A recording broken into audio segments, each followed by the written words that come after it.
মা কিও ডক্টর ইউনুস ভাই কিতা শুনতাছি কিতা খবর মেয়ে শুনি তোমার যে আমরা বালা মনে করতাম তোমার যে আমরা মানে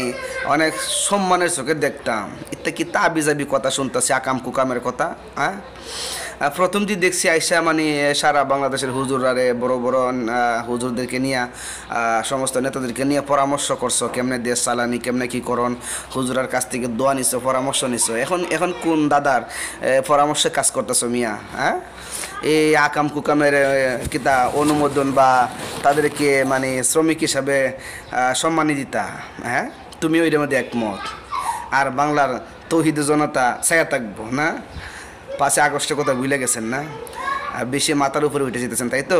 মনে রাখবেন যত উপরে উঠানো হবে তত আসার দিতে সুবিধা হবে আর তৌহিদি জনতা টুপিওয়ালা যারা আছো আমার লাগান টুপিওয়ালা যারা আছো তোমরা কই বয়ে দিছ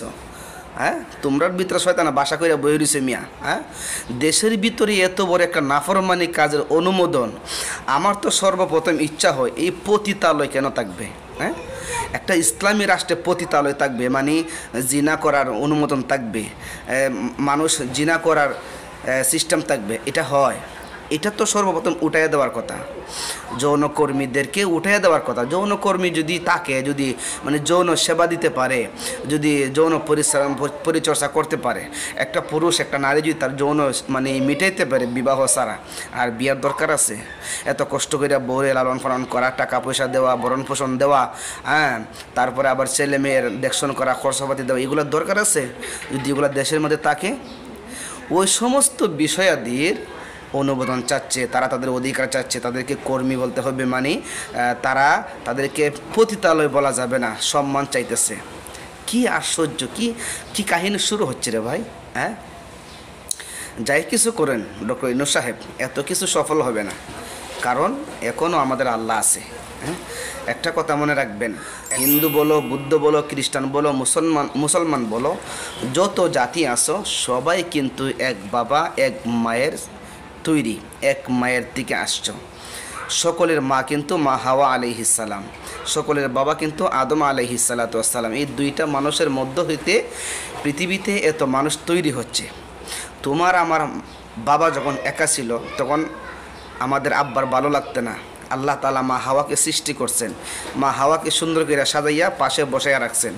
আব্বাজান হাত বাড়াইবার চাইছিল আল্লাহ তাআলা বাধা দিছে ও আদম দাঁড়াও এত সহজ না একটু সময় নাও বিবাহের দরকার আছে এটা হালাল করে নাও ওই হালাল পন্থাই জন্মগ্রহণ করে আজকে মানুষ আমরা ভাগে ভাগে বিভক্ত হয়ে গেলাম বিভিন্ন ভাগে ওই সিস্টেমগুলিরে বিবাহ শাদীর সিস্টেমগুলি আস্তে আস্তে চাচ্ছে দালালরা উঠাইয়া দিয়া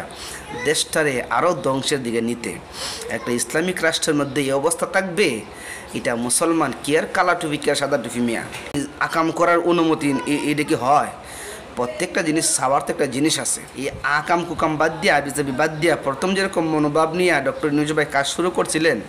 এইভাবে কাজ শুরু করেন বুঝছেন দান্দা মান্দা করে হইতো না যা ভাবতেছেন আর যা মনে মনে কল্পনা করতেছেন তা মানে হইতো না আমরা তো দেখছি যারা বৈশা দাবিটা করছে এদের চেহারা একটু মিলান এরা কি আসলে বাঙালি এরা কি আসলে বাংলাদেশের কোনো মানুষ নাকি বাংলাদেশের কোনো মানুষের মহব্বত নিয়ে তারা আসছে ওদের তো দেখলে কেমন লাগে দর্শক আপনারা বিবেচনা করবেন আমি মনে করি না আমি ব্যক্তিগতভাবে মানে চিন্তা করতেছি কোনো মানুষ কোনো জাতি ধর্ম বর্ণ নির্বিশেষে কোনো মানুষ এরকম অনুমোদন দিবে না তাদেরকে কর্মী হিসাবে বরণ করতে হবে তাদের অধিকার দিতে হবে তারা মানে আরও বেশি আকাম কুকাম করতো না হ্যাঁ এটা বাংলাদেশ ভাই হাতে পায়ে দড়ি আর গজব আল্লাহর পক্ষ থেকে আসমান থেকে আর গজব নামায়েন না আল্লাহ যদি বলে তোরা যা প্রাপ্য যা করছস যা যতটুকু তোরা পাও না আমি তোদের 100 ভাগের 1 ভাগ দিলাম যদি দে পৃথিবীর মানুষ বরদাস্ত করার কোনো ক্ষমতা নাই এই জন্য এত কথা ভাই বলতে পারতেছি না এইসব আবিজাবি বাদ দিয়া সুন্দর মতে দেশ যার যার ধর্ম যার যার পালন করুক হ্যাঁ যার যার ধর্ম যার যা পালন করে সুন্দর করে পালন করুক মুসলমানদেরকে মুসলমান ধর্ম পালন করতে দেন, হিন্দু ভাইদেরকে হিন্দু ধর্ম পালন করতে দেন, খ্রিস্টান বুদ্ধ যারা আছে যার যার ধর্ম সুন্দর করে পরিচালনা করার মানে সুযোগ দেন, মানুষকে বাঁচার সুযোগ দেন। এই আকাম কুকাম করাইয়া এগুলা ভাই চলতো না, এগুলা খালি মুখ কইলে হবে না। মুসলিম একটা জীবিত থাকতে